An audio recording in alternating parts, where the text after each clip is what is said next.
इतना बड़ा लेन देन हिसाब किताब आज तक हिंदुस्तान में नहीं हुआ अध्यक्ष महोदय। और ये शर्त कौन बनाया? हमने तो नहीं बनाया, वो आपने बनाया है। और इसीलिए मैं कह रहा हूं अध्यक्ष महोदय, केमिकल लोचा है। केमिकल लोचा क्या है मुझे तो समझा दीजिए। आपके जवाब को पढ़ा नहीं है शायद। अरे आपने 211 रुपए कहा अभी। आपके जवाब को मैं रिपीट कर रहा हूं। आपको दूसरा पर्ची मिल गया, आपको जवाब को दूसरा पर्ची मिल गया। मैं आपके जवाब को पढ़ रहा हूं। आपने बताया कोल ट्रांसपोर्टेशन पे घरघोड़ा रेलवे साइडिंग 40 किलोमीटर के लिए 466 रुपया प्रति metric ton, Robertson railway siding 80 kilometre के लिए 683 प्रति मैट्रिक टन के दर से कार्यादेश हुआ है। ये दुगने से ज्यादा है अध्यक्ष महोदय, दुगने से ज्यादा है। प्रति टन 250 रुपया का हिसाब हुआ। ये इनके जवाब में आया है, मैं कोई दूसरा नहीं पढ़ रहा हूं, इनकी पर्ची दूसरी पढ़ रही है। ये 211 यानी एसईसीएल के रेट के अनुसार पे 232 रुपया से ज्यादा नहीं होता, जो 466 रुपया हो रहा है। ये दुगने कीमत में, इसलिए इसको तत्काल रद्द किया जाए अध्यक्ष महोदय और रीटेंडर किया जाए। विधायकों के जांच दल से इसकी जांच कराया जाए। ये पूरे छत्तीसगढ़ के भविष्य का सवाल है, कोल के मामले में इतना बड़ा भ्रष्टाचार। माननीय अध्यक्ष महोदय, जब मैं किलोमीटर के हिसाब से बताता हूं तो टोटल दूरी के हिसाब से बताना शुरू कर देते हैं। अब पूरा दूरी के हिसाब से बताऊंगा तो किलोमीटर में आ जाएंगे अध्यक्ष महोदय। पूरे 40 किलोमीटर का एक लिखित उत्तर में अध्यक्ष महोदय। ये केमिकल लोचा क्या है मुझे तो समझा दीजिए। मतलब अभी तक के रमन सिंह जी वो 18 लाख मकान जो है वो 8 लाख फुट बनवा चुके और उसके बाद 16 लाख बचा है। और इसमें जो एसीसीएल का उस गाइडलाइन को कौन मार रहा है अध्यक्ष महोदय? जितने भी बाहर की जो सड़कें हैं उसकी परिस्थिति के हिसाब से, दूरी के हिसाब से होता है। अब ये तो सीमित दूरी के लिए अध्यक्ष महोदय, 0 से 3 किलोमीटर, 3 किलोमीटर, 10 किलोमीटर, 10 से 20 किलोमीटर तक के, और 20 किलोमीटर के अधिक के लिए है। तो 20 किलोमीटर से अधिक के लिए जो आप है, क्योंकि 40 और 80 किलोमीटर घरघोड़ा और रॉबर्टसन का, तो ऐसी स्थिति में आपने ही जब शर्तें बनाए, एमडीओ नियुक्त किए, उस समय जो शर्त डाले थे, इसके लिए एमडीओ नियुक्त किया जाएगा। और एमडीओ जो 0 से 3 किलोमीटर तक के है उसमें तो एमडीओ ट्रांसपोर्ट कर लेगा, लेकिन जो अधिक है इसलिए टेंडर होगा। और टेंडर के में, उस टेंडर प्रक्रिया में एमडीओ के भी प्रतिनिधि शामिल रहेंगे।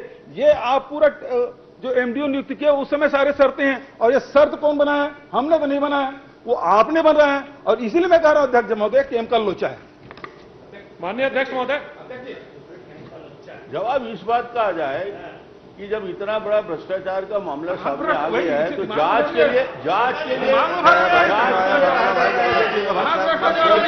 221 रुपया भाई जवाब तो ये आ रहा है कि आप ही के जमाने में नियम कानून बने हुए हैं। लोचा के सवाल में जवाब दे रहा हूँ। जब आपको काम आज के तारीख में टेंडर करोगे तो 225 रुपया में तैयार हो जाएगा, तो 466 रुपया लगातार देने का इतना बड़ा लेन देन हिसाब किताब आज तक हिंदुस्तान में नहीं हुआ अध्यक्ष महोदय। जो 232 रुपया में तैयार हो जाए, वो 466 रुपया का टेंडर स्वीकृत करना किसी मापदंड के आधार पर नहीं है। माननीय अध्यक्ष महोदय, ये भारत सरकार के जो कंपनी है उसके माध्यम से टेंडर फ्लोट किया गया और ये टेंडर और पूरे देश भर के पेपरों में इसका विज्ञापन निकाला गया, ऑनलाइन टेंडर भरा गया। और जब टेंडर भरा गया तो उस समय जितना रेट आएगा उसी हिसाब से तो फैसला होगा अध्यक्ष महोदय। अब आपके पास है तो अगले समय टेंडर में भरवा लीजिएगा, उसमें कोई दिक्कत है क्या? लेकिन टेंडर की प्रक्रिया में आपको कोई कमी है क्या? वो पूरा देश भर में इसका विज्ञापन दिया गया, सारे समाचार पत्रों में, जो लोकप्रिय समाचार पत्र हैं उसमें विज्ञापन दिया गया, ऑनलाइन टेंडर किया गया, 8 कंपनियां आई तो 4 कंपनी वापस ले ली, 2 सही पाए गए, उसमें बीडिंग हुई, रिवर्स बीडिंग भी हुई। वो सब होने के बाद तय हुआ। अब कहां से 200 हो गया अध्यक्ष महोदय? जब हमने टेंडर बुलाया है उसमें कोई कमी नहीं है, तो इसीलिए मैं बोल रहा हूं, इसको दिमाग में भ्रष्टाचार भर गया, इसलिए वो हर समय वही बात करते रहते। पूरा भरा है, पूरा भरा है, चलिए पूरा भरा है, आधा नहीं, इसके पूरा भरा है। परिवहन में जितने भी दूसरी कंपनियां परिवहन करा रही हैं अध्यक्ष महोदय, एसईसीएल और दूसरी कंपनियां, एसईसीएल की सड़क खराबे हैं। सबसे खराब सड़क एसईसीएल का है, जो उनका इंटरनल रोड है। हमारी सड़क तो शानदार है। हमारी सड़कें नाम बेहतर लिया है, कम से कम शानदार है। तो वहां पे परिवहन का दर कम होगा कि ज्यादा होगा? ये हिंदुस्तान में पहली बार ऐसा हो रहा है। एसईसीएल के अंदर का रेट से दुगने रेट में कोल परिवहन की अनुमति दी गई है। माननीय अध्यक्ष जी, ये माननीय पूर्व मुख्यमंत्री को दूसरा कंपनी वाले इनसे मिले थे क्या? छोटा सा विषय मेरा है, इस विषय की जांच यदि करा लें विधायकों से तो ये सारा विषय भविष्य के लिए बहुत अच्छा होगा। माननीय अध्यक्ष महोदय, एनटीपीसी के जो ट्रांसपोर्टिंग करा रहे हैं, उससे जुड़े हुए कंपनी जो ट्रांसपोर्टिंग करा रहे हैं, उसके बारे में मैंने आंकड़े दे दिए, उसके रेट मैंने दे दिए। और जहां तक के घरघोड़ा की जो सड़क है और आवर्सनगंज की सड़क है, उसके बारे में जितने हमारे रायगढ़ के हमारे जनप्रतिनिधि हैं वो बेहतर जानते हैं। अध्यक्ष महोदय, मैं भी गया था, मैं निर्देश भी दिया था कई बार उस सड़कों को बनाने के लिए, आप सब जानते हैं। और इसके पार्टी पदाधिकारी पदयात्रा भी किए सड़क, और अच्छी है फिर पदयात्रा क्यों कर रहे हैं उस सड़क में? अध्यक्ष महोदय, वाकई में बहुत खराब है वो सड़क, और हम लोग लगातार रिपेयरिंग करने की कोशिश करें, भारत सरकार से करें कि उसको ले लें, लेते भी नहीं, और उसके कारण से वो रेट आया अध्यक्ष महोदय। लेकिन दूसरे जो और कंपनियां हैं जहां ट्रांसपोर्टिंग हो रहा है उससे बहुत कम में किए अध्यक्ष महोदय। इसमें कहीं कोई गड़बड़ी नहीं है, बिल्कुल पारदर्शी ढंग से हुआ है। और केवल रमन सिंह जी को केवल भ्रष्टाचार का आरोप लगाना है करके, ये पहली बार नहीं लगाया, इसके पास और पहले लगाए थे अध्यक्ष महोदय, और 12 में खुद भी जवाब दिए थे।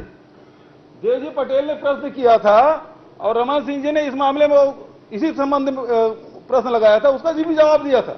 अच्छा, यदि आपको लगता है कि उस समय के परिवहन की दर और अभी की परिवहन दर में आपको चर्चा करना है तो खुली चर्चा कर लेना। उस समय की परिवहन की दर क्या होती थी, टेंडर की प्रक्रिया रमन सिंह जी 2012 में भी शुरू भी नहीं हुआ था, खुली चर्चा हुआ था परिवहन के दूसरे संदर्भ में हुआ था। चुनौती देता हूं ना। अरे भैया, उस समय ट्रांसपोर्टिंग हुआ ही नहीं था। आज यदि तुलना करते हैं तो 10% बढ़ेगा, 20% बढ़ेगा। महंगे पावर प्लांट तो कर लो आप, उसको तुलना करके आज दुनिया के सबसे महंगे पावर प्लांट करा लीजिए, निर्माण इन्होंने कराया, खुली चर्चा करा लीजिए। जमीन अध्यक्ष जी अधिग्रहित की, आप उसको नौकरी तक नहीं दे पाए, वो सबको हम झेल रहे हैं अध्यक्ष महोदय। एमडीए उन्होंने नियुक्त किया, एमडीए की शर्त इन्होंने तय की, उसके हिसाब से कर रहे हैं। अब पूरा टेंडर की प्रक्रिया पारदर्शी अध्यक्ष महोदय, किसी जांच की आवश्यकता नहीं है। माननीय अध्यक्ष जी, माननीय अध्यक्ष महोदय, अध्यक्ष महोदय, दो मुख्यमंत्रियों के बीच में मैं किसी के नाम नहीं कहता।